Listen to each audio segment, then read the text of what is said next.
तो जय हिंद बच्चों, वंदे मातरम। कैसे हैं आप सब? बढ़िया हैं। तो मेरा नाम है राकेश शर्मा और ये आपका खूबसूरत सा चैनल तिगुना क्लासेस।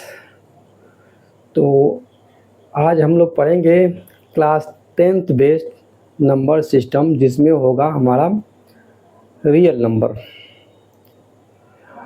और हम लोगों ने अगर रियल नंबर नहीं पढ़ा है क्लास 9th में, तो चैनल पर जा कर के क्लास 9th के प्रीवियस लेक्चर को आप देख सकते हैं।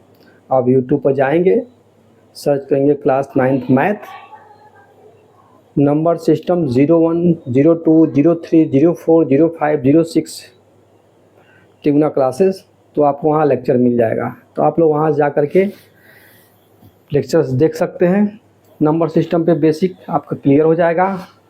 अगर नहीं भी क्लियर है तो कोई बात नहीं, यहाँ सब कुछ समझ में आने वाला है।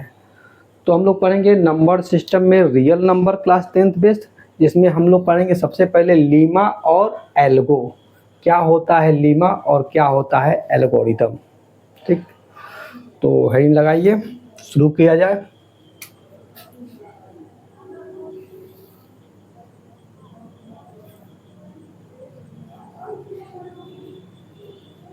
नंबर सिस्टम,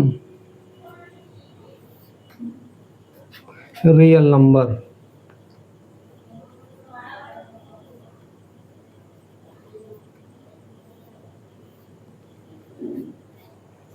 दो चीजें होती हैं, एक होती है लीमा, दूसरी होती है एल्गो, एल्गोरिथम।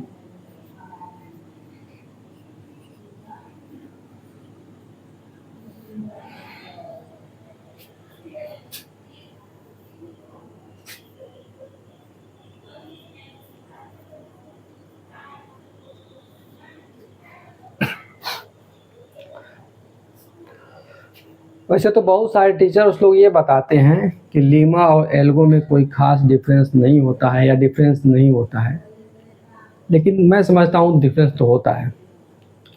अगर नहीं डिफरेंस होता तो ये अलग अलग बताया क्यों जाता।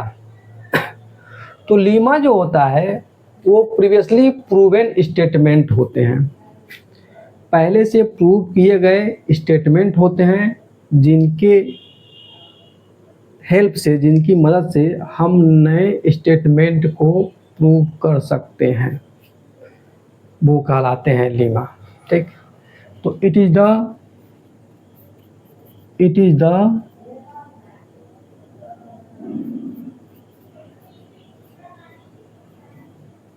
Previously proven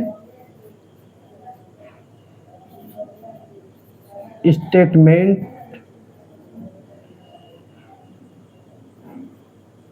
used to proving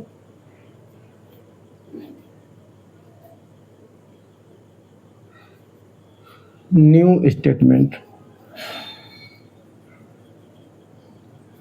ये पहले से प्रूव किए हुए स्टेटमेंट होते हैं, जिनकी मदद से हम लोग नया स्टेटमेंट प्रूव कर सकते हैं, इसे बोलते हैं लीमा। क्योंकि अभी हम लोग आगे पढ़ेंगे Euclid division Lima and Euclid division algorithms, तो हमें लीमा और एल्गोरिथम में बेसिक डिफरेंस क्या होता है ये तो जानना चाहिए ही। तो एल्गोरिथम की बात करें अगर, तो एल्गोरिथम जो होता है वो set of well defined steps होते हैं, एक सीक्वेंस होता है स्टेप्स का। उस स्टेप्स की मदद से हम क्या करते हैं कि एक किसी पर्टिकुलर टाइप के, सर्टेन टाइप के प्रॉब्लम को सॉल्व कर सकते हैं। किसी विशेष टाइप के प्रॉब्लम को सॉल्व करने के लिए हमारे पास कुछ विशेष टाइप के स्टेप्स दिए होंगे कि इन स्टेप्स को अगर हम फॉलो करें तो हमें यह प्रॉब्लम, इस टाइप का प्रॉब्लम सॉल्व हो जाएगा। तो ऐसे स्टेप्स को, ऐसे सीरीज ऑफ स्टेप्स को बोलते हैं एल्गोरिथम। ठीक, क्या बोलते हैं? सीरीज ऑफ स्टेप्स को क्या बोलते हैं? एल्गोरिथम। ठीक, तो it is series of well defined steps to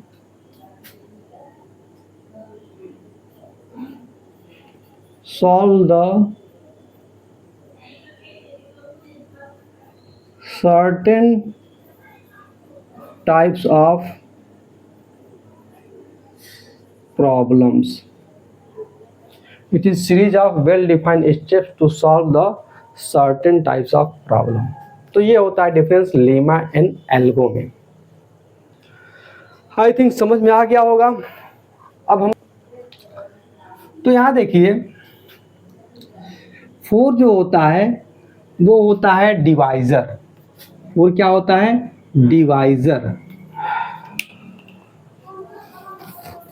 four is the divisor. Four is the divisor.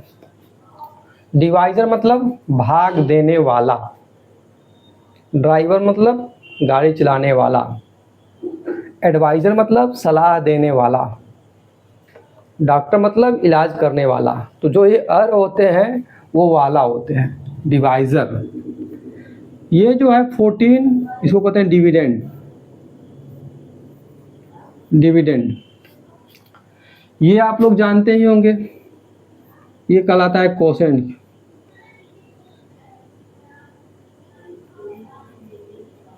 Quotient. और ये जो होता है आपका, ये भी पता ही होगा, reminder.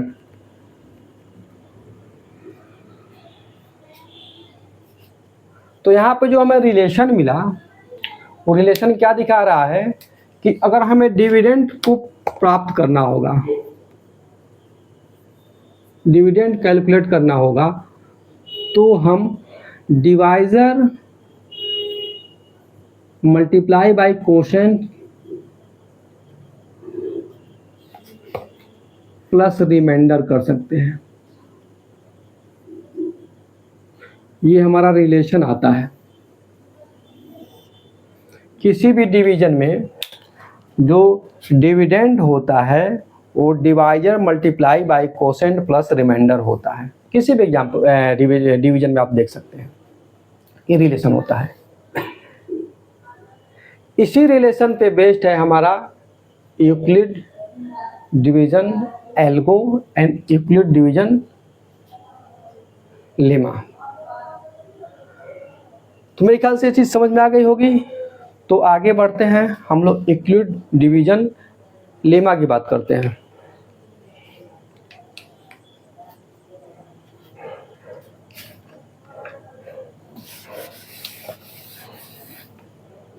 Euclid division lemma.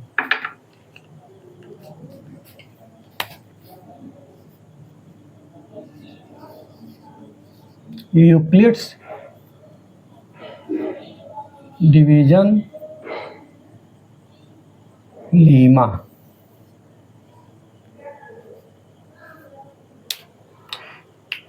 Euclid division lemma ये कहता है कि यदि हम दो नंबर लें a is greater than b,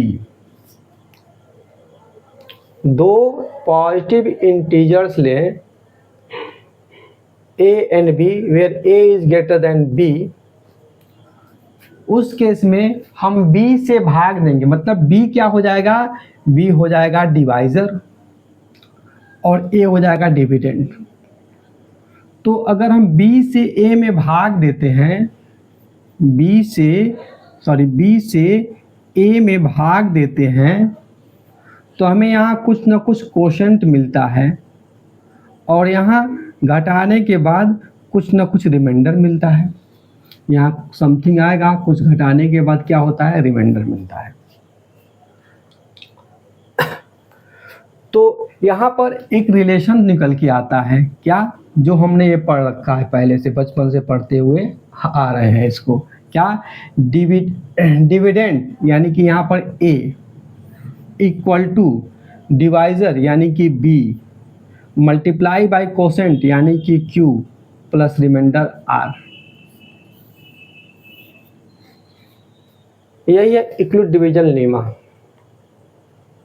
क्या कि any two positive integer in which a is greater than b, if a and b are two positive integers in which a is greater than b, then if b divides a or a divided by b, we will get a unique number q and r such that a equal to b into q plus r।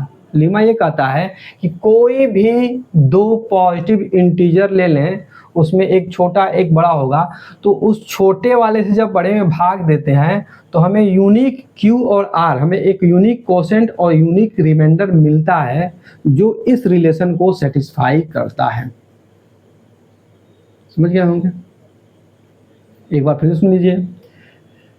Euclid division lemma क्या कहता है कि दो positive integer अगर हम लेते हैं a और b, इसमें एक छोटा एक बड़ा, तो उस छोटे वाले से बड़े में जब भाग दिया जाता है तो हमें एक अद्वितीय कोसेंट और अद्वितीय शेषफल रिमाइंडर हमें प्राप्त होता है और वो इस तरह से रिलेशन बनाए हुए रहता है।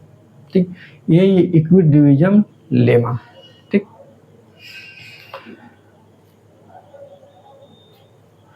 तो ये एक स्टेटमेंट है, यह एक स्टेटमेंट है और इस स्टेटमेंट की सहायता से हम किसी भी डिवीजन में हम इस स्टेटमेंट का यूज कर सकते हैं। इसीलिए इसे कहा जाता है लेमा, क्योंकि लेमा का डेफिनेशन यही है कि ये प्रीवियसली प्रूवन स्टेटमेंट है और इस प्रूवन स्टेटमेंट से हम अदर नए स्टेटमेंट को हम लोग प्रूव कर सकते हैं।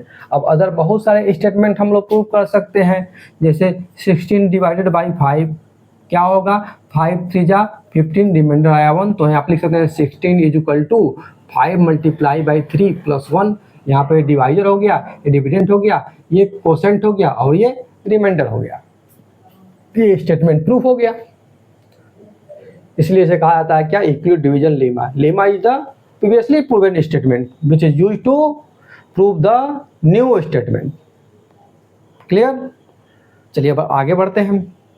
हम लोग पढ़ेंगे Euclid division algorithm. Euclid division algorithm, चलिए मिटाते हैं।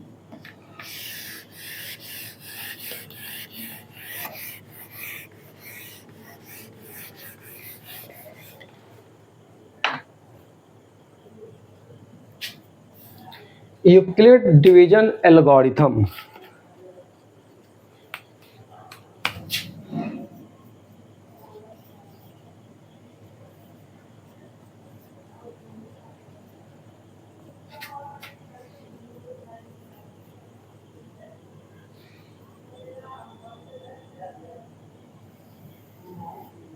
यूक्लिड डिवीजन एल्गोरिथम में क्या होता है, यह एक टेक्निक होती है एचसीएफ को कैलकुलेट करने का, एचसीएफ कंप्यूट करने का एक टेक्निक होता है जो हम यूक्लिड डिवीजन एल्गोरिथम लेमा के मदद से हम लोग इसको प्रूव कर सकते हैं।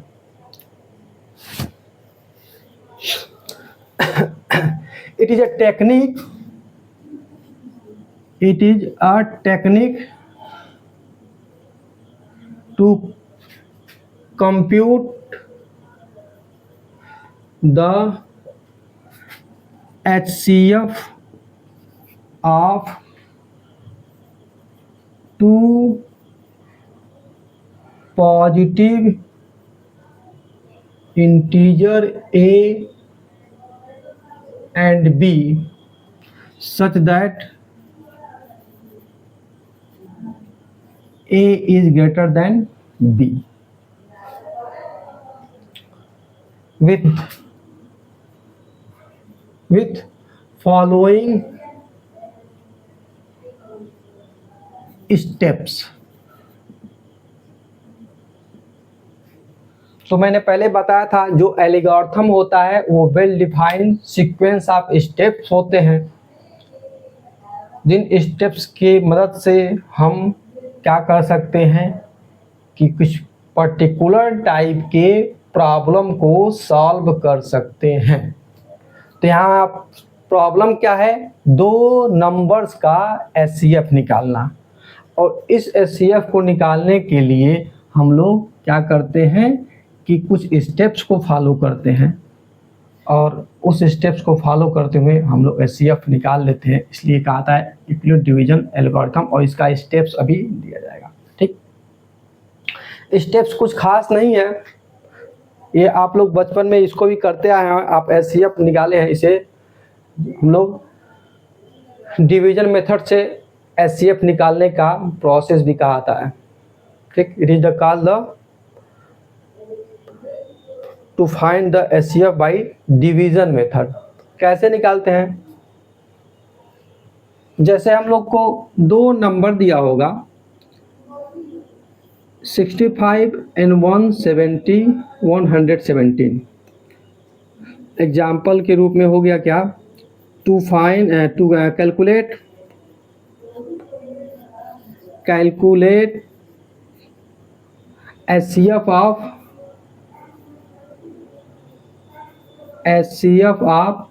65 एंड 117। तो हम लोग ऐसे क्वेश्चंस को बचपन में बहुत किए हुए हैं। क्या करते हैं, देखते हैं कौन छोटा है कौन बड़ा है, छोटे से बड़े में भाग देते हैं। कैसे, 117 और यहाँ क्या किया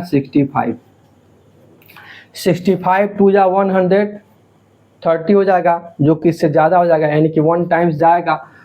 65 1 जा 65, 7 में से 5 जाएगा तो 2 बचेगा, 11 में 6 जाएगा तो 5, 52 हुआ।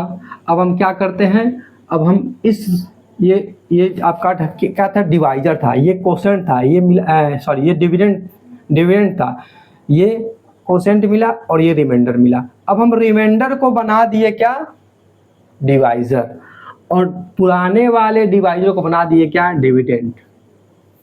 ये 65 कहाँ आ गया, यहाँ। ठीक, हमने क्या किया कि ये पुराना वाला जो डिवाइजर था, अब ये बन गया क्या, डिविडेंड, और जो हमारा रिमाइंडर था वो बन गया न्यू डिवाइजर। और फिर हम उसके भाग देते हैं। 52 1 जा 52, 5 में से 2 जाएगा 3 बचेगा, 6 में से 5 जाएगा 13 बचेगा। ठीक, फिर वही प्रक्रिया।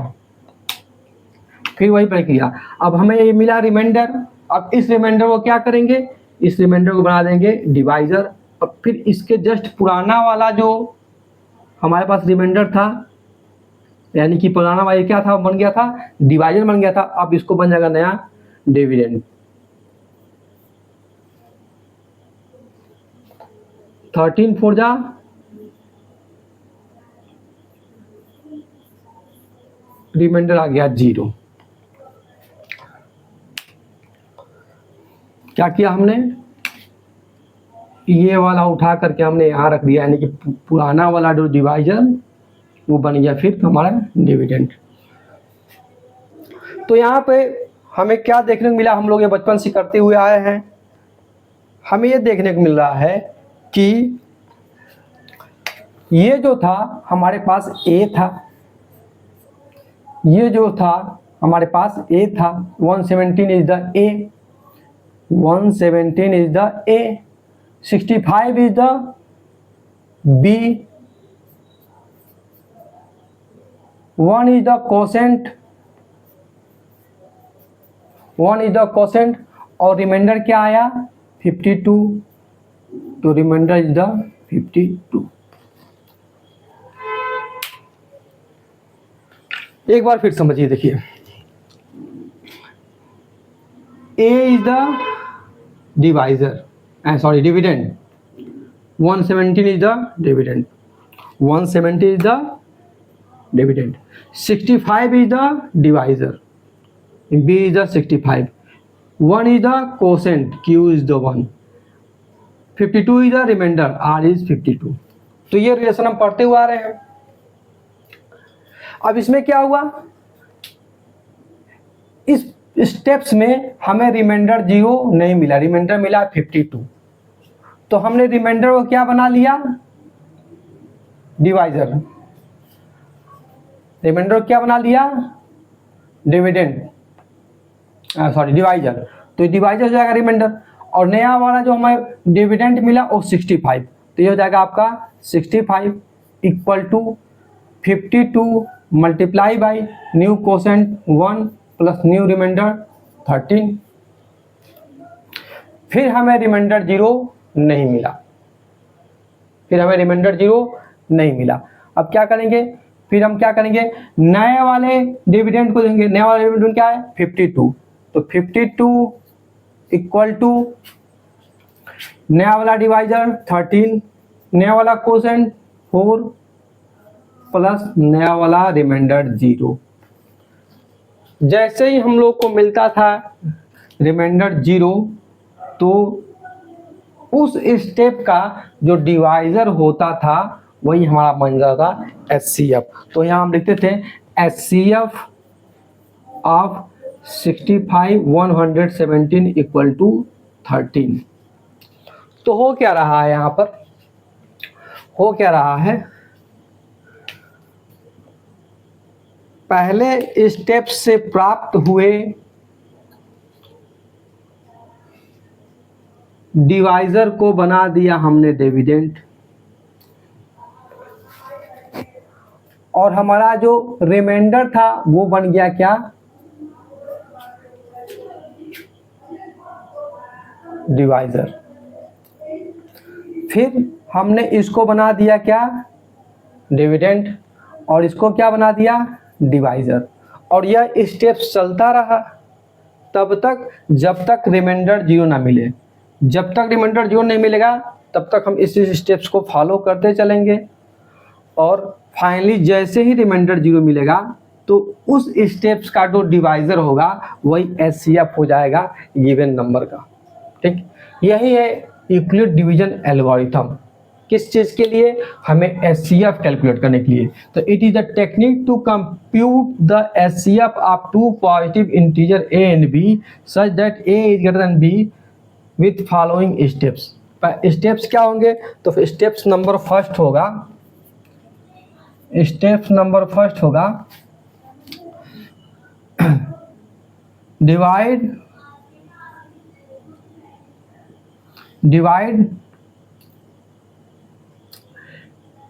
A by B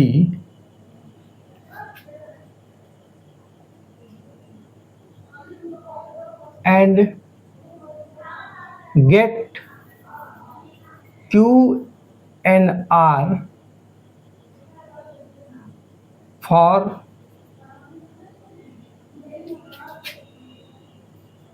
following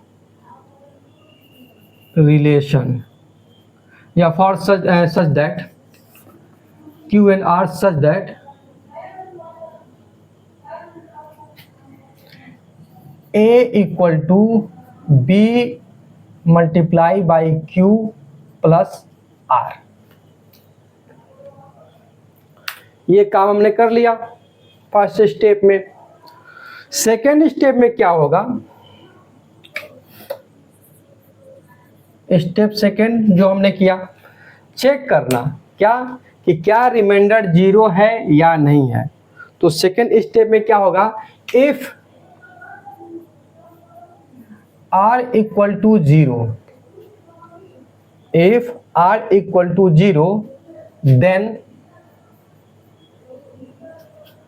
if R equal to 0 then क्या होता है, R जैसे 0 होता है तो उस समय जो डिवाइजर होता है, तो हमारा डिवाइजर क्या था, B, B से हमने डिवाइड किया ना, तो B is the divisor, then B is HCF of A comma B।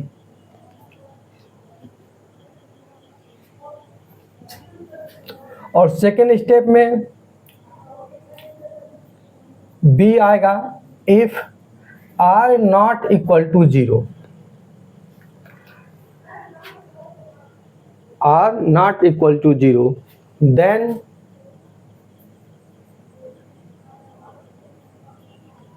Find the above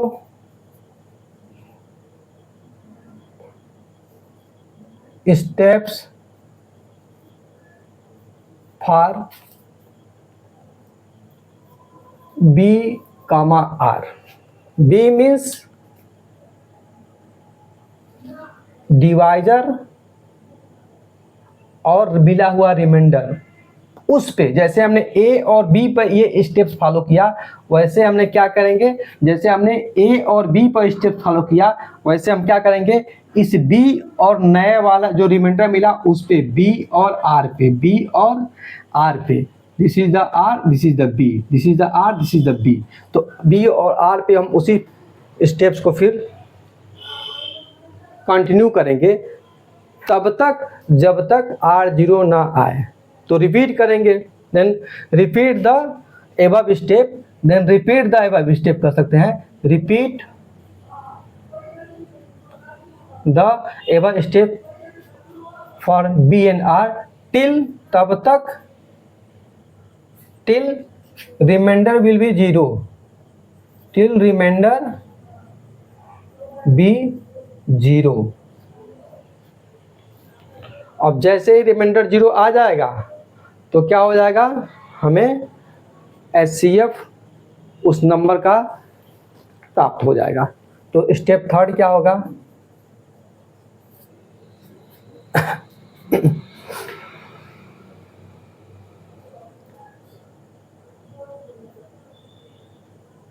the last divisor is the HCF of A, B. The last divisor is the HCF of A, B. ये हो जाएगा हमारे पास divisor, ठीक। तो ये था आपका इक्विट division algorithm. अब हम अगले लेक्चर में पढ़ेंगे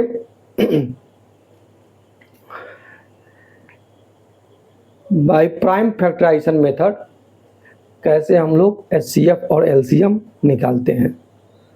तो तब के लिए आप पढ़ाई करते रहिए, स्वस्थ रहिए, मस्त रहिए।